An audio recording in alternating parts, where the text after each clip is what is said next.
Hi everyone, welcome back to the little shed. It's awesome to have you here.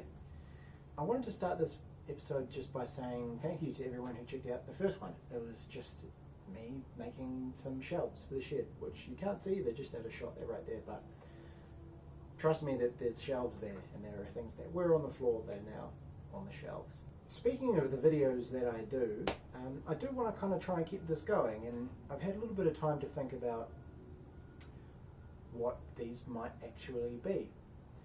And I think as a concept, I think what I want to really sort of focus in on to help bring together all the disparate sort of projects and things that I do is, I guess, a sense of kind of curiosity. I had a career change in the last few years, which meant that I kind of had to let go a lot of preconceived notions about who I am and what I'm good at and what I'm not good at and those sorts of things. And it's kind of taught me that we're not finite creatures. You know, humans can kind of learn new things and adapt, and you can kind of achieve whatever you want to achieve if you decide that's where you want to put your time. And I think this channel is really going to be about running with curiosity, not letting our sort of preconceived notions of what we're capable of getting in our way, and just getting stuck into stuff. So yeah, I hope that makes sense, and I hope that we can get stuck into some stuff together, set some lofty goals that maybe we aren't currently capable of achieving, and just kind of working through the process of learning the skills that we need and getting into it. So I hope that makes sense. So with that, let's have a quick talk about the kinds of things that I do want to be doing on the channel. I've got a few kind of projects, I suppose you could call them, that we want to look into over the next wee while. So the first one is, I guess we start with the smallest first and work our way up to the biggest. The smallest is, I've got an old car, well, not an old car, it's a 2006 Ford Focus that I want to sell. There's a few things we need to do on that car to kind of get it to a saleable point. So that will be the first one. The second thing is this angle iron here with these dodgy welds on them might be a giveaway. I want to learn to weld, because it's a pretty important skill if you're doing anything with metal, joining two pieces of metal together, and it kind of opens up a massive range of things that we could do in our little garden shed. So that's another project. The biggest project itself is probably, this might be out of shot here, we've got an old motorbike that we're putting back together, kind of doing a restoration on it. That's going to take a while, so that's another thing that we could do. And I don't know whether these are going to come out in sequential series, or if we're going to mix these episodes up, or how we're going to do this, but we're just going to see how it goes as it all comes together. So I hope there's something in any of that to interest you. That gives you a sense of where things are going, hopefully a bit wordy, and then we'll see how we go from there. And here it is, the beast. This is a 2006 Ford Focus. It's a 2-litre Duratec engine, and even from this distance you can probably tell, yeah, seen better days for sure. So let's do a quick walk around and we'll have a chat about it, and then we'll just talk about a few little things that we need to fix up. The obvious one, straight off the bat, obviously we're missing a hubcap here. It's easily remedied. We can either look at getting a whole set, or just seeing if we can find a replacement stock one. So that's the first thing. Second thing, this wing mirror, seen better days. It doesn't work. This is all just fapping about with no real, it's not connected to the little doohickey inside that actually controls how it, it's just broken, so that needs replacing. But even with all of that, it is not my biggest concern. The biggest concern is a little angry orange light on the dash. That one right there. So we need to figure out what that's from and give that a wee remedying. So the cool thing about modern cars is that the ECUs are pretty clever. You know, the biggest changes in vehicles over the last however many years, I think, probably the introduction of like these quite extreme computer systems. And so the cool thing about this is not only is it detecting kind of that there's something wrong, but we can also use a device like this one here to actually learn what's wrong by connecting it to this port. This is a really cheap thing. You know, you obviously can buy much better versions of this, but this is designed to connect to just a smartphone and give you the basic info. So again, I'm not any kind of professional in this regard. This is just something that I've picked up just to try and get this done by myself without kind of, you know, spending too much money. So, okay, it's Regan from the future here, and you can see I'm getting into actually editing this video and realized that all the in-phone videos that I took somehow didn't take. I thought it did, so I must have deleted them somehow, which kind of sucks. But just imagine just an app. You open the app, you can go into an option and just choose to scan with the tool, and then a list of codes come up that just shows you, you know, kind of what the problem is. So that's essentially it. Nothing too fancy. So just maybe we just invoke our imagination there to fill in the blanks. Imagine just a list of shit that's gone wrong. Okay, so let's have a little talk about what this EGR system actually is and does. Now, prefaced obviously with the fact that I'm no expert. So what I'm talking about here is just a surface knowledge of what this system is and what it does. So definitely do your own research if you are doing something like this. So the essential premise is that you can get better emissions from an engine if you take, under certain kind of conditions, if you take a certain amount of exhaust and put that back into the combustion chamber for burning again. How that works is, well, roughly how that works is down in here. It's very difficult to see, but this plug right here and that thing that it's plugged into is a valve, and it gets a signal from a sensor through this wire here, and I think that sensor takes kind of a reading of pressures in the engine, manifold and exhaust, I guess, delivers a signal to the ECU, and the ECU tells this valve whether it should be open or closed or partway between it. And what happens is, because you've got exhaust gases running through that valve, which is very difficult to see with all of this stuff in the way, it can get clogged up over time. And this car's done a fair, 200,000 kilometers, and so the likely culprit is that valve is all full of carbony goodness and it can't actually do its job. So that's going to be probably the first step in seeing if we can figure this situation out.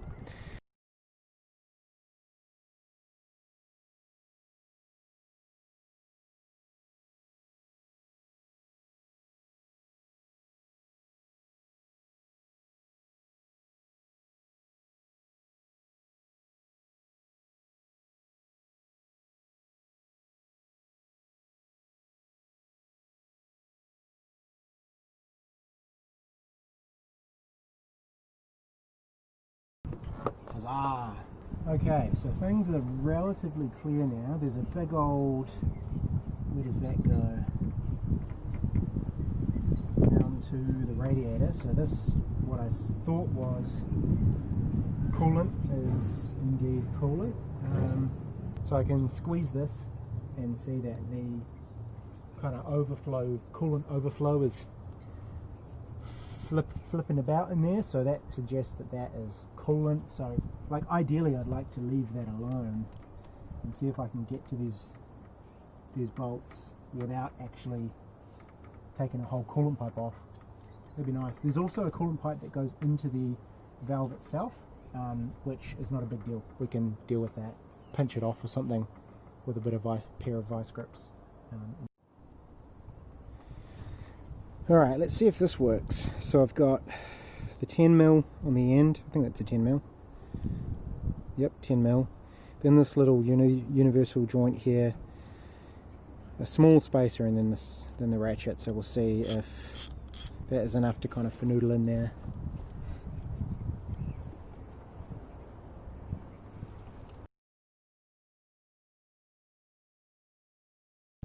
This one's going to be a pain because it looks like the fastener is genuinely directly behind this coolant pipe, but I don't think I need to take that off. Maybe if I get a longer extension, it might help.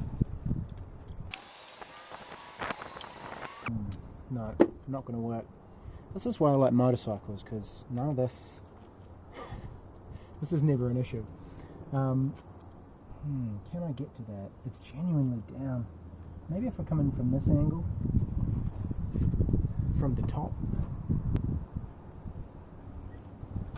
No, don't think that's going to work either. This pipe.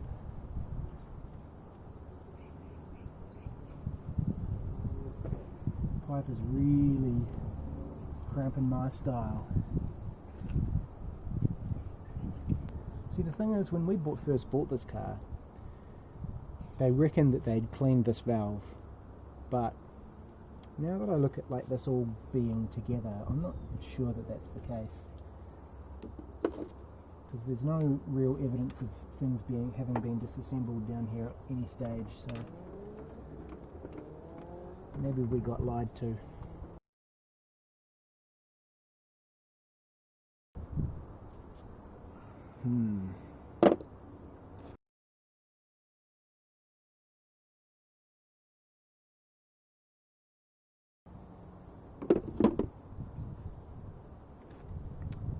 Well, this has me a bit stumped. Not quite sure how I'm going to get to that fastener. Maybe we need to have a cup of tea and think about it. Okay, so we have a little bit of progress. This clip down here, hopefully you can see that, is the one that's in the way. And what I've managed to do is just take a hammer and a flat bladed screwdriver and kind of tap it around using these little ridges here to bring the two little grip tab bits into scope for grabbing with some pliers. So hopefully I can now, it's probably more reliant on my strength now and then coordination, to squeeze this and twist. Ah, yes, satisfying.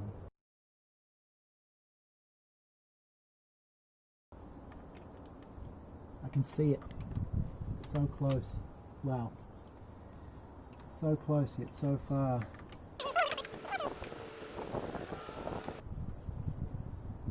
That might nearly have it right there.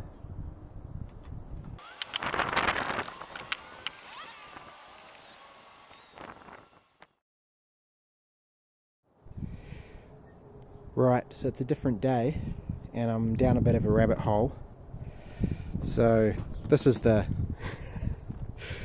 battery box, and basically the problem I'm having is I don't have a tool that's tight enough to get up underneath this guy here to get to the bolt that holds the right hand side bolt. So to get access to that, this big pipe needs to be out of the way. This pipe is kind of tied to this big bracket here, and to get to the bolts that hold this big bracket on, to be able to just nudge that out of the way to get like a few extra mil room for this, required kind of getting this whole battery situation out of the way as well. So yeah, it's a real pain.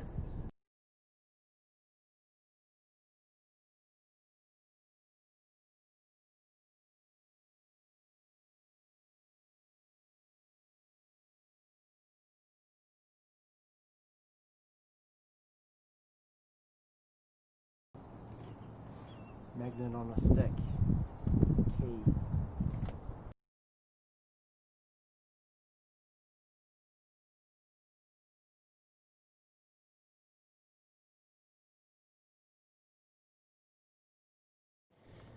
Okay, so the rabbit hole that I went down was not a good idea. I didn't really think about it, but that bracket thing that I thought was a bracket is actually connected to some kind of coolant passageway. So, had a little bit of a leak, which sucks. It's one of those embarrassing things that, like I don't really... I'm not compelled to put it on a YouTube video, that's for sure. But, there it is. Bit of a mistake. Learn from it. If anything, what this tells me is I need to go away and learn what this thing is. Understand a little bit more. So, yeah. So So yeah, a little bit of coolant leakage, but hopefully now that I've cinched that back up tight, it should be fine. Which leaves us still with the problem of this damn valve that I just can't get into the second bolt. So let me show you what I'm trying to work on to solve that problem. So essentially the problem is clearance, because this the length of this socket plus the little universal joint thing is it's too long to kind of get into that little space. So I've ground down the top of this so that it's much shorter than it originally was, which is not great. It's never nice to have to mess with tools. But anyway, so it's kind of close. There's obviously less depth for that to grip onto the head of the bolt, but still not enough. So what I'm going to try and do is take the Dremel and just kind of like, I guess, put a little burr angle, I guess, on the inside of this here, so that rather than having to get up to the square face and get onto the nut, there's a bit of a relief in the edge, so it doesn't have to hit it at such a square angle. Hopefully that makes sense, but we'll do it and we'll see if it works.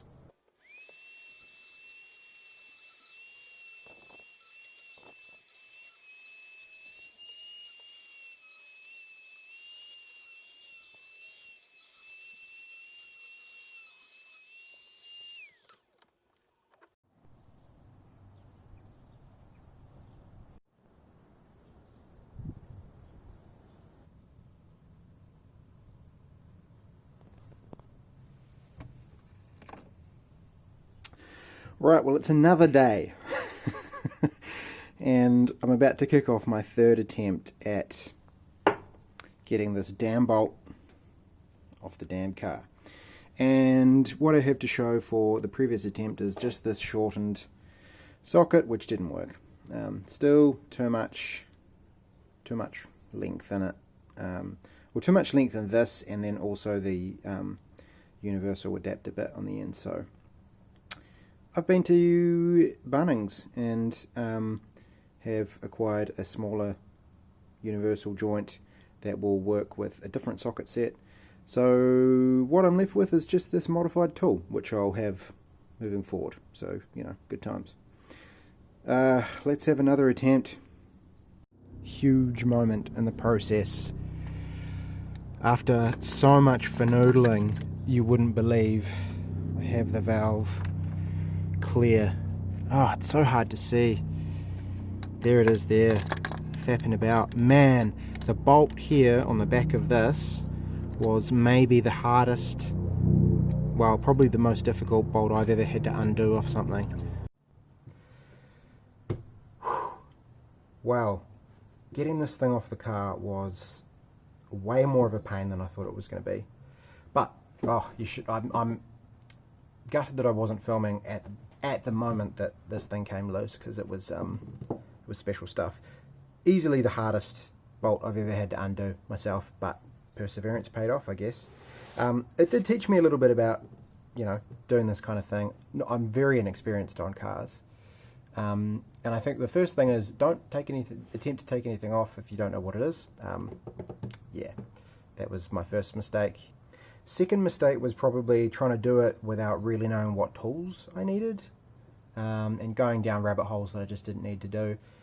So yeah, I made my little cut off 10mm thing, and in the end what it was is actually just going and buying the right tool, which turned out to be a little 1/4 inch drive universal bolt thing.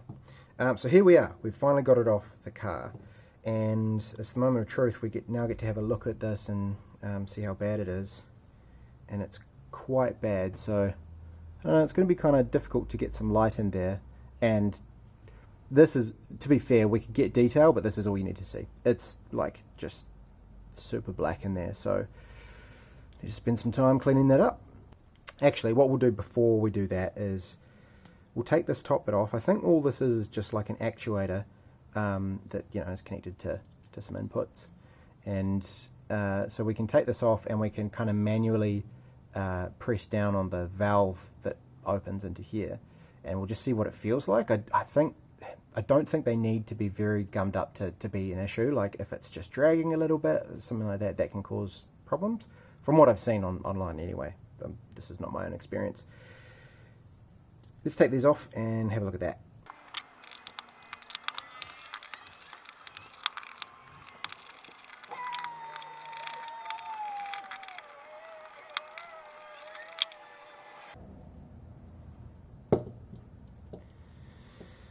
Cool, so I think all we need to do is kind of push on here and see. It doesn't feel too bad. It's not really binding up. It did feel, well, it does stick a little bit at the top. Just a little bit.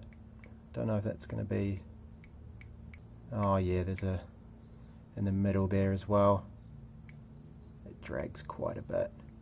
Cool, okay, so that is good news in a way, I guess, because, you know, we can perhaps make an assumption that this is the cause of the issue.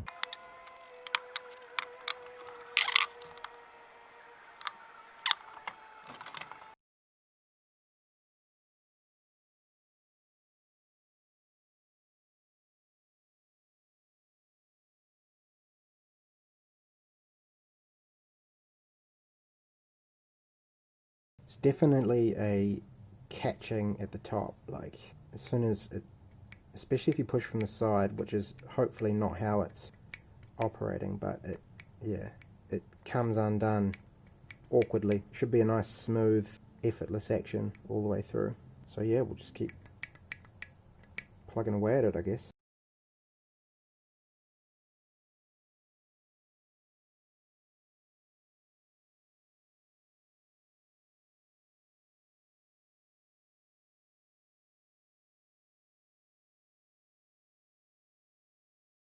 Right, we're really starting to get this thing nicely freed up now. It's not binding as much, it's still sticking just a fraction at the top, but it's actuating a lot nicer now.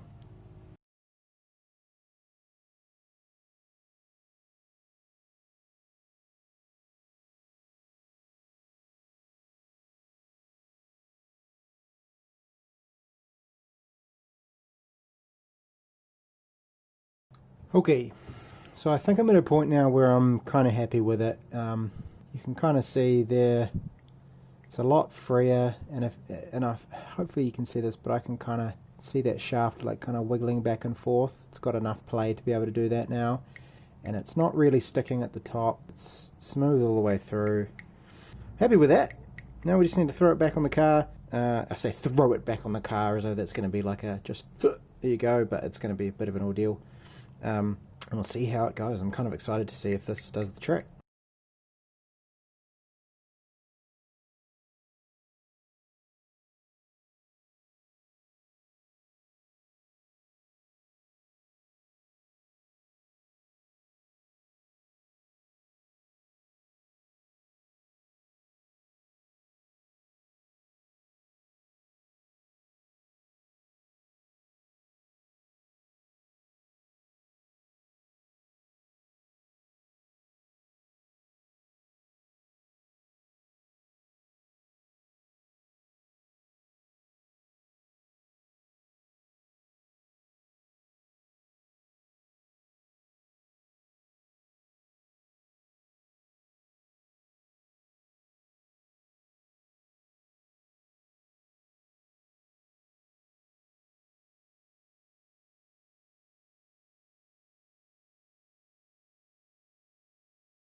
So yeah, I think I'm in a position now where I could actually potentially start the car, which is kind of nerve-wracking when you've gone this deep with like vacuum tubes and all that kind of stuff. I'm pretty sure I've got it back where it needs to be, but let's give it a go. Oh, it's actually kind of scary. Who knows if it'll start. Okay, dash looks okay. Still got the light, but I think that might be just that we need the code cleared. So let's just give this a go. Oh, yes. Alright, ooh, that's, the sun is straight in my eyes. Last little bit left to do is put the airbox back in, and then probably clear the code, and then take it for a drive and see if it comes back on, I suppose. And then the true test will be a longevity thing, like does that light stay off indefinitely. So I might have to come back to you with some of those. But, I'm so close to finishing. This is great. This has been a real pain. Alright, so I've cleared the code, and now when we start the car, our check engine light goes off, which is awesome. It doesn't necessarily... there it is. It's back again. Let's investigate. Right, so I've done a little bit of research. Sun's gone down. Typical New Zealand winter. And there's this valve here, which can... it seems like just a very brief bit of research says that releases vapors from the gas tank or something into the combustion chamber to help with emissions. And I just checked the little connector on the bottom of it, and it was slightly loose. So I've just pushed it in, and we'll see if that makes a difference. One down here. So let's just let it run for a wee bit.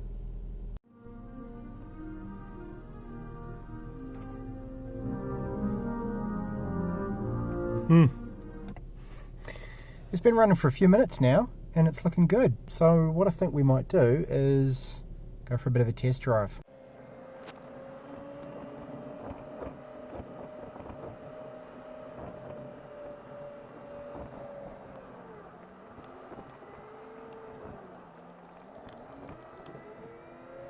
Right, so we've just been for, I guess, a 10-minute drive, and things seem good. No nasty orange lights on the dash, which is super reassuring after what was, if I'm going to be honest, a mild panic when we got all those fault codes just before. Turns out it's just a plug. Plug that in, cleared it, looks like that's all good. So yeah, that sort of leaves us in the boat where we just need to keep running this thing for a while and seeing if it comes back on. If it doesn't, then awesome.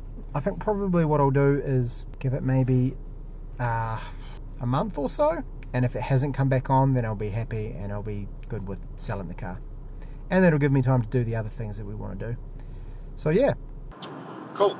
So it's a few days later, and I've taken the car on a few drives now, and so far no issues. The check engine light hasn't come back on.